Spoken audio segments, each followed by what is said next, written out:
Hey guys, it's Matt Hanham here and welcome to the Amplify Your Business podcast.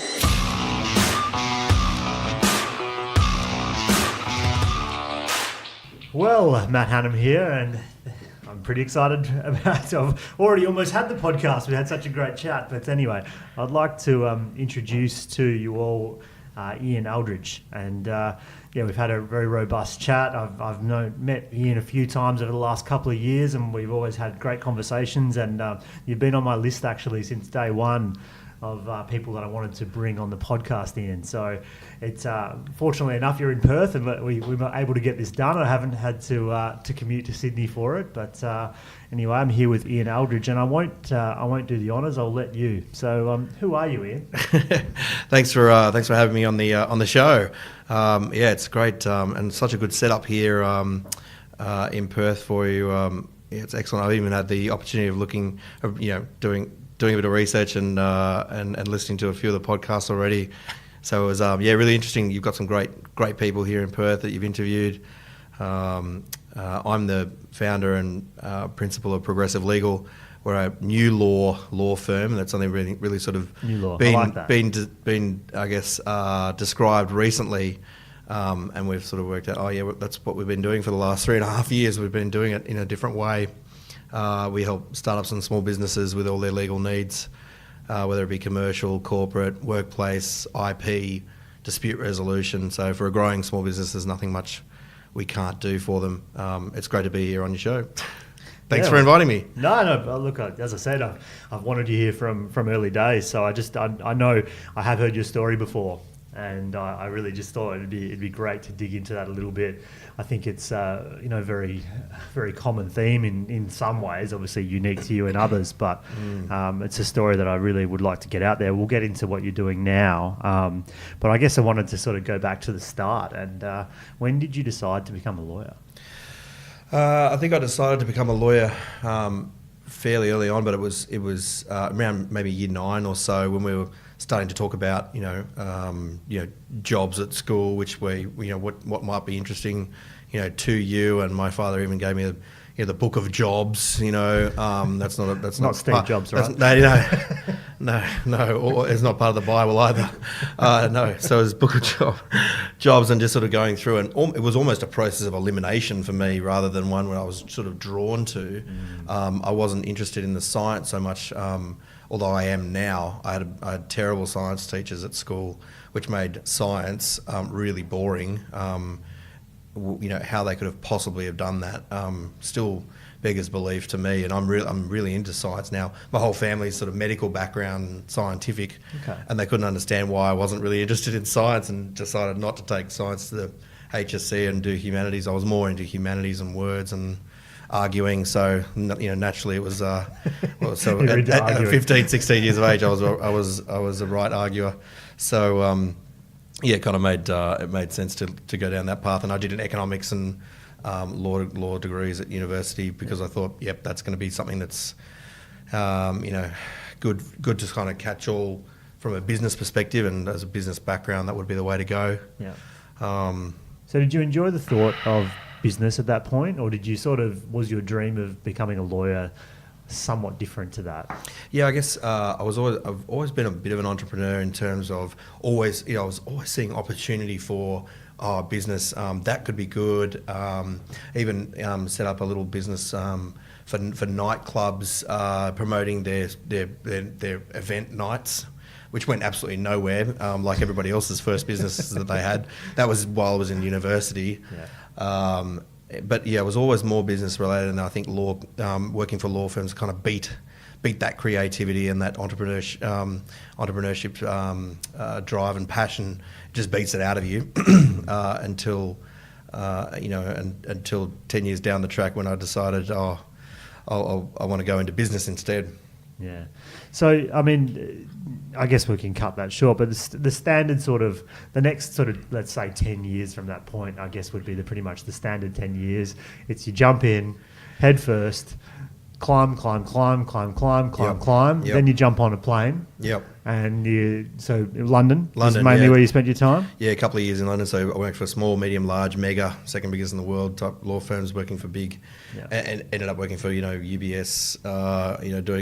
Working for these complicated derivative transactions. The credit default swaps and the collateralized debt obligations that you've seen in the Big Short. Time, right? That's right. Yeah. Or looking back on the GFC and looking at all the internal documentation, etc. That happened during that time, and being involved in some big litigation, big finance litigation, and then sort of came back to Australia after doing my 2 years of working holiday there and getting the royal boot to come back to Australia, and then sort of at a bit of a wit's end with do I, the thought of even going to a recruiter made me vomit in my mouth, and explain how, the last 2 years of legal experience in London translate to Australian experience or whatnot. Go back into a big firm or a big corporate, or a big bank, or go into business and do something a bit different. And at the time I had no mortgage, no dependents. So I thought, well, if it's now's, when would now be a good time? Quote from Tony Robbins. It's always now, right? Yeah, the answer's now. So I decided to get into business. Was hanging around a whole bunch of startups and small businesses, and realising, very quickly they found out that I was a lawyer, started sticking legal documents under my nose to check certain things because they weren't quite sure. And then slowly but surely, I sort of realised that there is a very big market for affordable and good legal services, because most of the stuff that I was finding, especially as a litigator, I could drive buses through most of these agreements or terms and conditions that people were getting drafted for them, or advice just plain wrong. Yeah. So in most circumstances, it was wrong, not suitable, and too expensive. And the clients were none the wiser. Yeah. So the switch from corporate to you're probably wearing a much nicer suit. You're over in London. That the culture is very different. You're working on major, obviously major companies, major, big numbers on in between those words on the page, right? How the shift down to looking at small businesses, and I get the business move, but I feel like there's something else in there where you just. It sounds, and I think we've had the conversation before, where it becomes a little bit almost soulless up in that space, and working on those, for banks and in major, on major transactions. I mean, what was it that I guess really inspired you to not only just shift to become, you're still obviously practicing law, but what is it that inspired you to get right into the small business space, which is really totally different?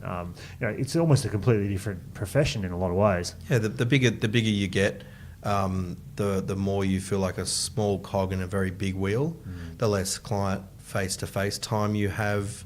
You're one of 20 or 30 lawyers working on a matter or in a particular transaction, and then it becomes purely about who are the people that you're working with, because you don't even get any client interaction. You're just, whoever you're working with, and most of them are miserable. And if they're miserable, you're going to be miserable. Just, count the 5 people you hang out with, every day, and then, Especially in London, right? I guess if you're working through the winters, and it can't be fun for a few years, I'm sure. Yeah, look, I mean, it was a fun place to be. And I didn't want to leave, but because something was always happening, it was always vibrant. Yeah. But the actual work, in some of the, I'm talking Australia as well, in these bigger firms, it's just there's something that happens when you get bigger and bigger. It gets less personal, and less collegiate. There's more politicking, there's more backstabbing, there's more, poor environment, and some of these bigger law firms are renowned for the creating and fostering and even encouraging that type of behaviour, the bullying and et cetera, et cetera. And at the end of the day, you realise that if you've done 10 years in sort of a certain particular area, you need to make a decision. Do you go and do you go onto the partnership track, or is this what I want to do for the rest of my life? You look at those people that are above you, and our parents' generation, or even those seniors to you in firms, and go, do I actually want to be like them in 5-10 years time, or 10 years time? And seeing guys on the phone to their 5-year-old saying, Danny, look, I'm really sorry I can't be there for your birthday tonight. Daddy's got to work on a case, you know. And you hear that stuff, you see that stuff, and it just makes you question, is this actually the values that I want, you know, in my life, and is that going to make me happy? It's a really interesting point. There's one story locally, and I won't go into much more depth, but a guy in a firm, a similar space, and his wife was giving birth, and I think he left the office for just under 2 hours, and was back in there. Yep. So there's a story from a Australian law firm of a lady who went, who was pregnant, worked all the way up to the day before pregnancy, went and gave birth, and then came back working pretty much next day, and was like, everyone lauding her, saying, "Oh, what a fantastic example! What a shining beacon you are for the firm. You see how committed and all the rest you are." No, that just shows you that you are a terrible mother, and you're not willing to do what's necessary. The same goes for a guy who does exactly the same thing. You're not even going to take 2 weeks to spend time with your wife and child. Like, it's just incredible. But that's the culture that's fostered, right? That's a culture that's fostered. So you can see how people get stuck in it. Clapping and saying, wow, you're just so amazing. It's like, am I in the right room? Yeah. Am I even, am I taking crazy pills here? This is not life. This is work. I mean, there's apparently a good, someone who worked in a really big bank in Sydney said that the CEO sort of gathered everyone around and said, look, you got 3 things in life. You can be a good banker, you can be a good husband, you can be a good friend. You need to choose 2. Because one's got to give. Yeah. So, and which one do you pick? And then which one do you pick? And then everyone's like, oh, okay, fine. And this was to a bunch of graduates, full indoctrination right early on. And they're like, okay, I'll choose work and family, no friends. Or choose work and friends, no family, sorry. You just choose work first and then choose one or the other of those. That's kind of what's being suggested, right? Is that you have to pick work first. So if you want a friend, actually we prefer it if you don't have a partner. No friends. Because if you have no partner, you're probably just going to hang around the office. It's just complicated, It's just complicated if you have a partner. You might have to leave, they might want to see you. Spend time with you. You can be a great family man, you can be a great banker, or you can be a great friend, but you pick 2. Yeah. So was that more of the catalyst? Do you think was that culture, and was that pushing you out, or were you compelled to sort of go and do something different? I think I'd always wanted to get into business, and I just didn't realise that we were kind of scared away a lot as lawyers for going out and setting up our own show because of the risk of doing so, which I think a lot of people are very fearful of the unknown of setting up a business, perhaps especially in our sort of contemporary, people of our ilk, age group, that they were very, the people above us were very skeptical and saying this is really, don't go and do this, you will, you'll fail, or it's super expensive, very high risk. And people, when they start to get some, especially a mortgage, some assets behind them, or dependence, or even just time, kilometres under the wheels, the more things go on, the more you feel like it is harder to make that shift, to make that change. You get stuck, right? I know countless people that, effectively earning, whether they're on the 100, but many are earning a couple of 100,000. They've now got a couple of kids, and they bitterly hate every day that they roll themselves into wherever it is that they're working. Yeah. But they have no chance to pivot. They're just trapped, they feel trapped. They feel trapped. I mean, they're clearly not. They're not, and they can make some changes. They can go, you know what? I'm gonna drop 25% of my income and make a decision to go and But what we're trained to do is up. Numbers have to go up along with it, and that's you're almost shamed for otherwise attempting not succeeding, to do something. And you're not successful. You're not successful. But that's what we've all been have drummed into us early on. Hence why you're even in that profession in the first place. Because you were one of the ones that took the bait and said, okay, I'm going to just keep pushing. I'm going to succeed. I'm going to go. And a lot of people that have told, you tell people, oh yeah, I've been in business, I've just got to set up my own business, regardless of whether it's a law firm or this or that. There's just the risk is the same. There's as much capital to put in, and at the end of the day, you're ultimately responsible. And people have told me time and time again, oh, you're so brave, so gutsy. They really do admire you for going out on your own and doing it, because they realise they don't have the guts to do it. Yeah, it doesn't feel that way when you're doing it, but does it? No, it feels... You don't feel particularly brave, do you? Well, I think that every cell in your body is telling you that this is wrong, and so if that's an indication of stepping out towards an edge, having that type of physiological reaction, definitely.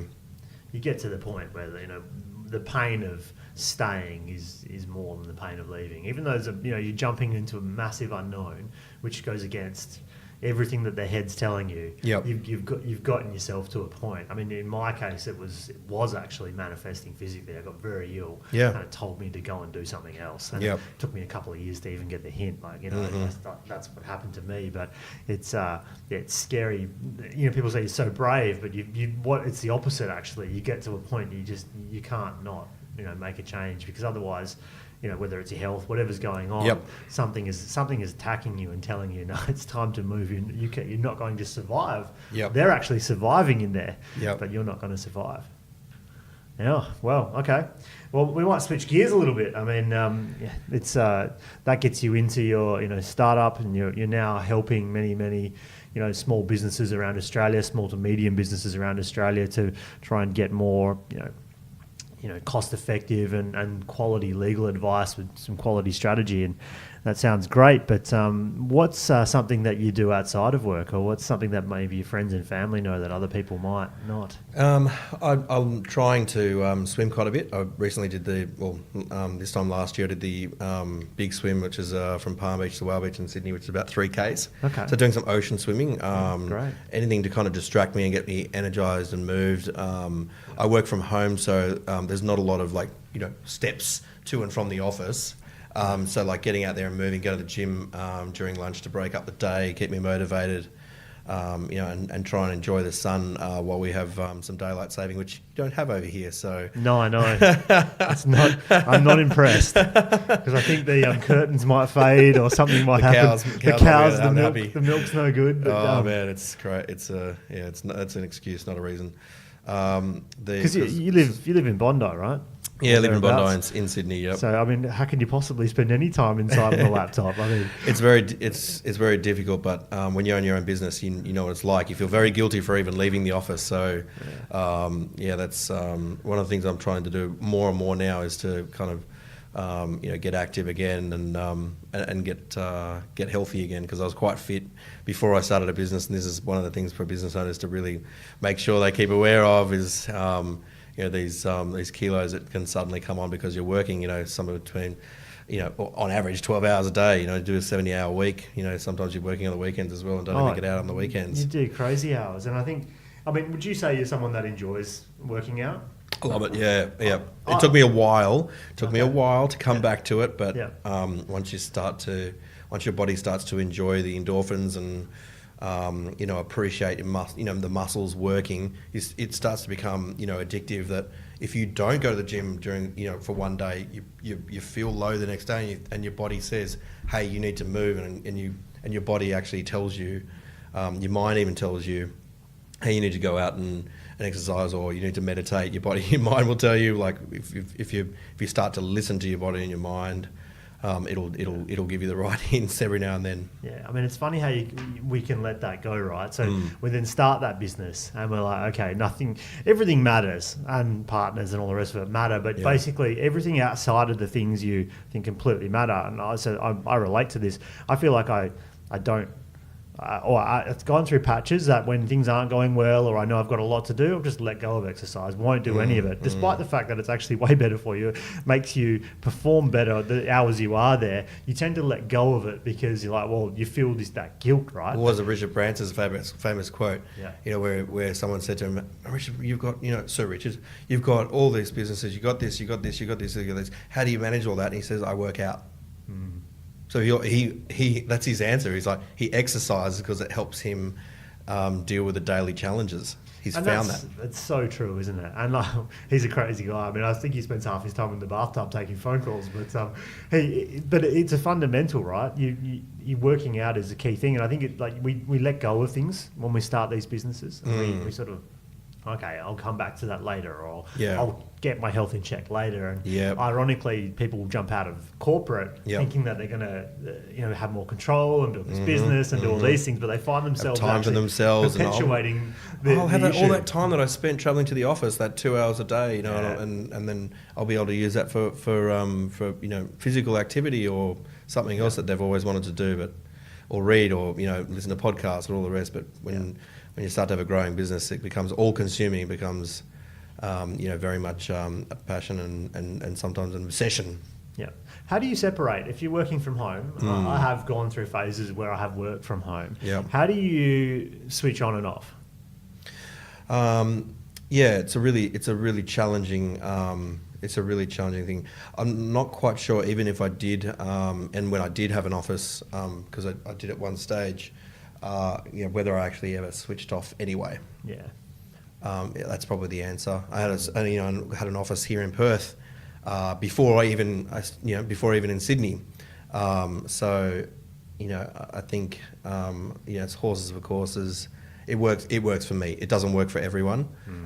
Some people need to have that separation. But I find that with a business with a lot of moving parts, staff, lots of clients, etc., and emails thick and fast. You've got a computer, you've got a laptop. If you've got a laptop, you've got a business at home. That's it. And you don't, or even a mobile phone now. 24/7. I mean, you don't switch relentless. off really at all. Like even if you're pretending you are or not. I mean, the only time I really think I would be properly switched off is if I'm doing a good enough job meditating. Yeah. and that note the good enough part, because otherwise things are flying in and out, and it's just like, but it's just the way it is, right? Because it is more intense. Like we thought corporate life was intense in a lot of ways, and you realise it's another level. You're just able to control it, and you're in, you're in front of your own destiny. It's a really good point. I think people need to know this.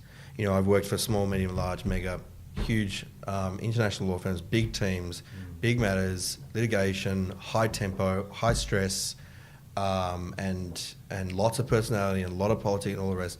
Nothing compares to the stress, anxiety, responsibility. Yeah, absolutely, of running your own business. And if you're a business owner out there, and you're listening to this, which clearly you are, be assured that this is the biggest undertaking that you have done in your life, and that it's very, very normal to have this entrepreneur roller coaster, feelings and emotions which are usually matched. There's a high statistical correlation between my revenue and bank balance every month and my current mood, or at any given time, right? It's this. true. I draw this entrepreneur roller coaster map, and everyone that I know that has been in business for a while goes, "Oh my God, I remember that point. I remember that point. I remember this point. I remember that's when that happened." And the fun bit is the steep climb before the good bit, because there always is a dip and a steep climb, and we've all been through many of them. But it's like when you get down there, you don't ever think it's possible to get back up there at times. Absolutely, and we've I've been going for 3.5 years now. There'll be people listening to this that are before that or after that, or well in front. I've been speaking to people that have done business for 18 years, and it's the same, but it's really, really tough in these first few years, and that's why businesses fail. They fail because the business owner can't tough it out. Simple as that. You can blame a whole bunch of other stuff, but really at the end of the day, it's all up to us. It falls on our shoulders, our responsibility. People rely on us and all the rest, which is enormously, it's actually very, very powerful, and a great feeling to actually think, wow, I'm actually responsible for people's livelihoods. And every business owner, regardless of, even if they have contractors or other businesses that they engage, for instance, their marketing or or legal or financial or any, or IT, etc., you're still contributing in some respects to other people's lives. So you're actually building something. You should be enormously proud. I mean, how many when you get to the point where you're then paying, multiple people's mortgages, for example, and like the responsibility, and putting food on their table and putting food in their children's mouths. It's the change, and some people might be scared off by this, and I would suggest that you're probably not then cut out for this, because it is what it is. It's you'll either be drawn to some of the responsibility, and you're that kind of person in my view, and this might not be your view. You can tell me otherwise, but my view is that it is some way born. There is something in there that you have as just an inherent quality that, in terms, and I'm talking entrepreneurship here, and that type of thing. Like, I think anyone can dabble and do different levels of it, but I think it's a different kind of person that seeks to want to be involved to help pay 15, 20, 1,000 people's mortgages. Yeah, and take that necessary risk. Yeah, exactly. So massive, and risk is a big word, especially coming from legal, because it's something that you guys would just be, I guess, overly heightened to than potentially the average person that moves in with a little bit of maybe a little bit of ego, a little bit of excitement, and a little bit of naivete in a lot of ways, which in many cases is probably needed to get started in a business. Yep. But just like anything, I mean, if you haven't done something before, you're going to be naive. Yeah. Me as a business owner, absolutely naive. Didn't know anything about marketing and and financial management. Anything you haven't done before, you need to realize I don't know what I don't know, and I need to know as much as I can to make sure that I protect the long-term viability of the success of this business, which is my baby, and make sure that we're covered across all, at least the risk areas, and then we can play around with essentially gambling of okay, we want to do some Facebook advertising, for instance, or we want to do a marketing campaign, or we want to do... Right, but it is essentially gambling in some ways, isn't it? Well, you've got to figure out what works. Yeah, it's a calculated risk. Yeah. Probably better term. There is an element of gamble where you say, look, I mean, I heard someone in Sydney speak recently, the guy who used to work for Facebook, and he said, really interestingly, Facebook, why he thinks Facebook is going to be around for a very long time is because they take calculated risks. They were even inventing a phone, which no one knew about. It was just very, very under non-disclosure agreements, very hush-hush. And then suddenly, after I think a year or two of building it, Zuckerberg just put it in the bin.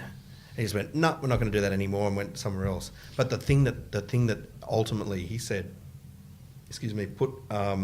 pulled them out of or doubled their revenue after they IPO'd, and doubled their revenue, was something that no one had expected would work. It was just one of those things that they were trying, and that particular thing actually worked. So I do encourage, this is not legal advice, obviously, and I'm not a business advisor, and I can't provide any financial advice, disclaimer, in bold flashing lights, but I've found that trying things from a marketing perspective has worked for us, because it's allowed us to see what kind of works. Because sometimes with your target market, you don't know until you give it a shot. You don't know until you take some action. Put some toe in the water. You do a little of this, or you do a little bit of that. As long as it's consistent with a strategy, and okay, we're going to do this, but we're only going to spend that much money on it. We're going to do that and see what return on investment we get. Yeah. So I found for me that's worked well. Yeah. So, I mean, what's the vision? Where were you? What's the change? I mean, I know we had a discussion, just before we started, that you're really trying to impact some change. I mean, what would you say to the legal profession, or a young and up and coming lawyer who's sort of only a few years into their career, but just wondering, like, where do I go? Like, what do I do? What do I do with this? Look, I think I've got some sort of observations that I've got some really strong feelings, as you heard before, about where I think the legal profession needs to go. Yeah. And I think for the last 200 years, law in Australia, at the very least, has been done in a way which doesn't suit the the modern entrepreneur or the fast-paced business owner. And if the stats, we've been looking high and low for statistics about how many businesses have got a lawyer involved that can give them timely and affordable advice. we think the stats, are, from a number of different sources, say around 60 to 70% of all small businesses, and that's a lot in Australia, do not have a lawyer that they trust to be able to provide them with honest, open, transparent, and affordable, legal advice that they feel comfortable, calling It's a big number. that understand their business, that care about their business, and that they know that and they feel comfortable that the advice they're going to provide is going to be good and also affordable. We know that what we've been learning from our clients after 1,500 in the last 3.5 years that we can count is that they're very tired of the traditional model, this come here, go away, transactional type approach. It leads to a very unsatisfying transaction and journey with a client. It ultimately leads to worse legal advice because a business doesn't take the time to get to know, the firm doesn't take the time to get to know a business and to be able to provide them with all the necessary legal advice that they might need.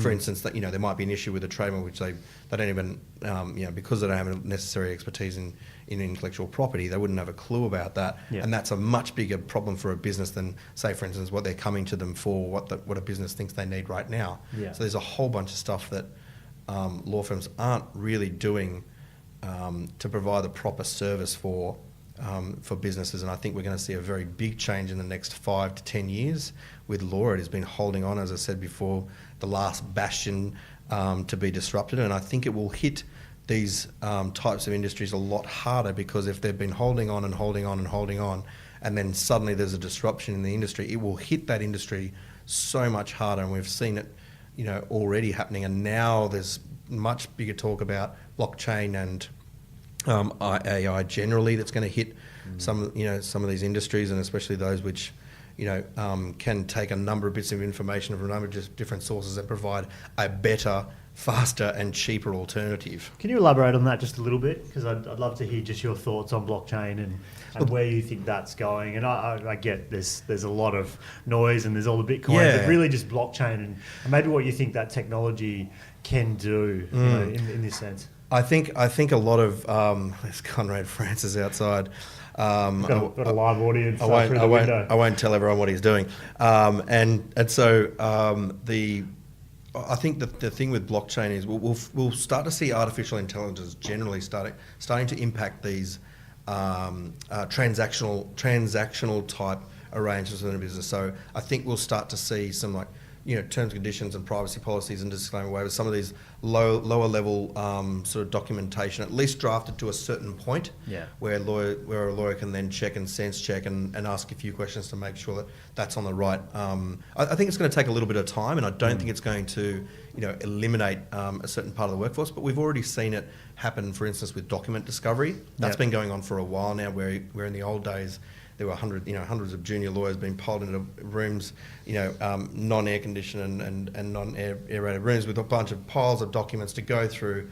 Whereas, in the last sort of 5-10 years, they've had software that's allowed to go through, hundreds and hundreds of thousands of documents that would have cost clients hundreds and hundreds of thousands of dollars, in a matter of a day or so. And with the use of keyword searching at the very least, which still has to be. I mean, it's such a simple thing to think about, right? But imagine, because I've seen this, I've been involved in this stuff way back in the day. But boxes and boxes and boxes and boxes and boxes of paper that, the youngest, the most junior staff member was getting paid, or being charged at least 100 and something an hour.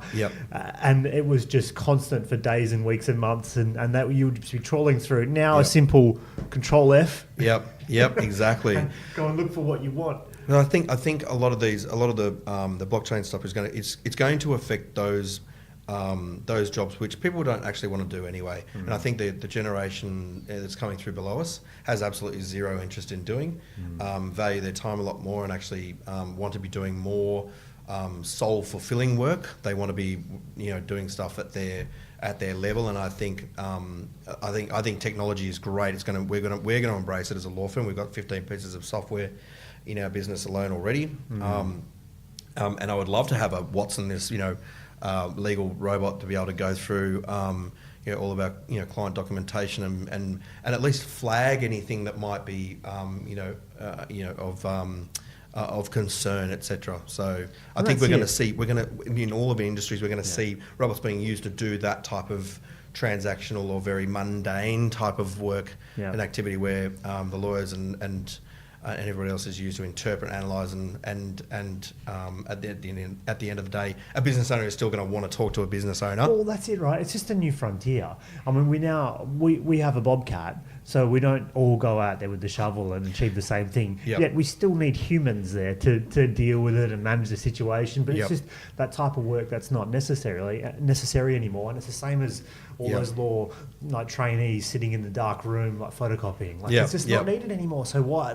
It's nothing to fear. It's good. It'll be the next thing for them to, for the lower income, if that's what we're talking about, the lower, the middle, the upper income earner to do. It'll just shift. It'll just evolve. So, yeah, cool. Change direction a little bit in that sense. Do you consume a lot of content around business content and otherwise? To be perfectly frank, I don't listen to enough podcasts. I don't listen to enough, audiobooks. I'm all consumed by my business and staff and management of the business. I barely get any time. I read so much for what I as what I do, and I try and read as much as I can. Outside work, but for pleasure. But as much as I can, I'm on social media a lot, where that's one of our big focuses, social media. So I'm looking at what our clients are doing. I'm supporting their activities. I'm getting to know the clients and looking at their social media and sharing interesting articles, for instance, that I see them doing. And for those listening, it's very interesting, the legal space in terms of social media. And we don't really have time to go into any depths, but it's a whole new frontier of things that need to be considered. And I would urge you to check out Progressive Legal's website and have a look at perhaps some of the articles being written. And there's much more to know there. And I think it's because it is such a new frontier. It's a lot of things that are probably untested, unproven in a lot of ways. A lot of people haven't necessarily been challenged on many things to do with it. So it's a new space, and it's something that I think, because especially the younger of us, and being so native and used to having phones, we don't realise the potential implications of putting something out there in a public place. Yeah, and I think the ability to publish content, share content, and potentially infringe other people's intellectual property is so much higher now, especially if you've got someone else doing this or managing this for you. You have to be really careful as a business owner, because at the end of the day, remember, the buck stops with us as a business owner, regardless of what excuses we might have. If you haven't got terms and conditions with your client, sorry, but a court's going to almost invariably side with the consumer. If you haven't got a contract of employment with your worker, sorry, but fair work is always going to side on a worker's side. And the same with intellectual property. If you haven't taken steps to protect your intellectual property, it's going to fall back on us. That's it. And so that's what I like. I preach this kind of stitch in time saves nine. I want to change this industry and change the way lawyers are seen and used within businesses, especially small and medium businesses, making it better, faster and cheaper, and changing this traditional, transactional type of legal services. It's a real common frame, isn't it? And it really does transcend other industries. Like if you think about health, we're in the business of fixing illness, not preventing, right? And it's much the same. And most people don't even think to have that quick open call with a lawyer as they get started, until they get themselves into a much bigger problem. And it's something that I'm behind you. I think it's something that could really, that it's something that really does need to change, and it could really save people a lot of trouble down the track. And it's not that scary. I think one of the great things a few of the things that I've learned as a business owner, and one of them has been, you really have to take charge of your own destiny. And I think taking charge of your own health, you can't let your doctor kind of guide your health. You really have to take charge of it yourself. In the 5-minute consult, Precisely, what am I going to do? Precisely. You have to take charge of your own your finances. You have to take charge of your own. You have to be the head of legal. You have to be the head of marketing. You have to be the head. So understanding and trying to get to know as much as you humanly possibly can with the finite time that you have, and getting the right information, the right advice from the right people to give your business the best chance of success. Yeah, it's been vital for me. I know that, and I haven't got it right all the time. And that's the point here too, by the way. It's not about getting it right all the time. It's just No. about trying to like open up, think. Don't just assume. Shut down. You know, put some thought into like what could this happen, and certainly risk as well. Just have a think about it. What could go wrong? You know, is there something I maybe should have talked to someone? You know, let's not get. You know, what could go wrong? Let's try and mitigate whatever we can. It doesn't have to necessarily be an expensive exercise, right? And getting some like stitch in time advice. Yeah. So getting that marketing strategy that's been really important for us. And getting the right financial advice, getting the right legal advice, and the right advice from the right people at the right time in the business. Like for instance, some right IT advice or some software advice. But just getting those nice little pieces of the puzzle really sorted out along the way, and you kind of can realise when is the right time to get that particular piece of advice. Yeah. It's been invaluable for us, and I know it's that stitch in time saves 9 approach. And instead of burying your head in the sand and going, I'll deal with that later, or I'll just play Russian roulette with a business, and I won't deal with that financial, with that tax, issue, and then it comes back to bite you, and 10 times, and right. 10 times over. Yeah. So yeah, that's one of the things that we could probably harp on that all day, I guess, and it's so true. But like, it's just. I mean, think of the war stories I can tell you from 1,500 clients. I've heard it all. I'm sure I don't want to know. And, I have seen, I played an insolvency game a while back, and I saw many things there. Yep. And it's unbelievable. It's crippling. You can't imagine some of the things that happen to people from a minor, lack in judgment or a gloss over of a situation. No, it'll be okay. She'll be right, mate. Yeah, she'll be right. We won't worry about that. But funny stuff. So, what's your favorite Disney movie? What's my favourite Disney movie? I like Wall-E. Wall-E. Yeah, I like Wall-E. That's a new one. So how does it... I'm sure it's Disney. It's Disney Pixar, right? No, new one in terms. I like to ask this question. No, like Aladdin type. No. I'm not saying that. I mean, no one said that to me. I'm thinking like, I think it's interesting because people usually identify with a character or something, and there's a lot of values that come through in a Disney movie, and it's an interesting question I've asked the last few times. I like Wall-E. He's stranded on the Earth as it is 20, 50 years ago, 50 years from now, where we've completely stuffed the Earth, which is what's happening anyway, and all these. So does this relate to law? Like, this is completely stuff the Earth. No, this relates to what I see we're doing to this planet. We're completely stuffing it, and the Earth will go on. The Earth will be fine. Yeah. We'll just kill ourselves. Yeah. And we're not careful. Sounds great, we're not careful. I mean, it's a pretty bad way to end a show. I haven't ended it yet. We're not going to land the plane yet. But I think I think it's a great story. Yeah. Cool. No, very good. What's an app on your phone that's either a bit weird and kooky or something that you just couldn't live without? Oh, okay. I'll tell you a couple of things. Braindrop is this awesome little app where it allows you to nominate an email address. If you're on the run out and about, you just press a button, go. You got a minute to do what you got to do. Say, oh yeah, can you do this for me? Blah blah blah. Or can you send this to somebody else and dictate? Boom, send, and it's already gone. Braindrop, it's awesome. That's cool. What are some other cool little apps? I use Todoist to manage our action tasks. I find that invaluable. If anyone has is still working off manual to-do lists, you got to join the 21st century. Your life will change, especially if you've got a growing business. You've got a lot of moving parts and a lot of people doing a lot of activities. Absolutely. I'm just having a look through and seeing what else I've got. I recently got introduced to this Mind Body app where you can book in for sessions at all different places, and it's just all in one little place. Got some good meditation type apps too. Insight Timer, that's a good one. Looking at my activity, I've got an Apple Watch, so I like to keep an eye on whether you're up to. Yeah, it tells me if I've been sitting down for too long to stand the hell up. You lazy bastard. They're just. I guess there are a few of the apps that I kind of use quite a bit that people might not know. There's always one that comes up. Braindrop I'll check out. I used to use something similar, but it's a great question because people just have these random little apps that you don't necessarily find. Anything that can save you a bit of time, as as a business owner, is useful. Well, whatever can get it out of your head and onto something else without being clouded or cluttered with stuff, or not being able to sleep because you haven't, you kind of remember this stuff at 3 a.m. because it's not out of your head. Yeah, that's it.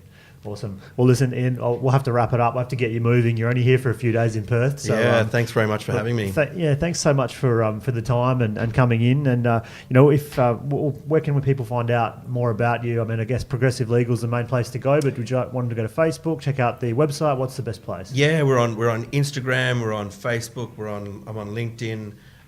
Connect with me on all the social channels. Check out Law in a Box, which is all of our legal information that startups and small businesses need. Whether it's articles, FAQs, webinars, how-tos, useful links that I've found, also, and case studies. Yeah. We're trying to build this central kind of repository for small business for their legal information, because just going to Google nowadays, you don't know what's, you type in, non-disclosure agreement, you don't know whether it's going to be from the States or Canada, Quebec, whatever, or even New Zealand, just not quite sure whether it's going to be current, going to be legal, going to be, legally sound, or even applicable to your particular industry in your particular state or territory. We got Legal Shield, which is a whole bunch of startup packages or just small business packages that allow businesses to spread out their costs over the course of a year.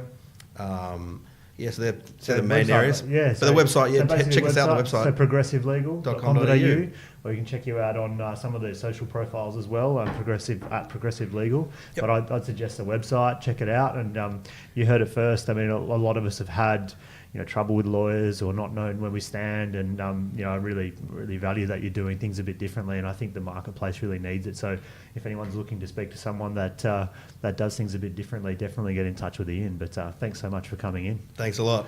Awesome. See you guys. Hey guys, Matt Hanham here, and I really hope you enjoyed that episode of the Amplify Your Business podcast. I hope you got some awesome value out of the experience, and I'd love to hear your comments below, or if you want to share it with your friends, that'd be great too.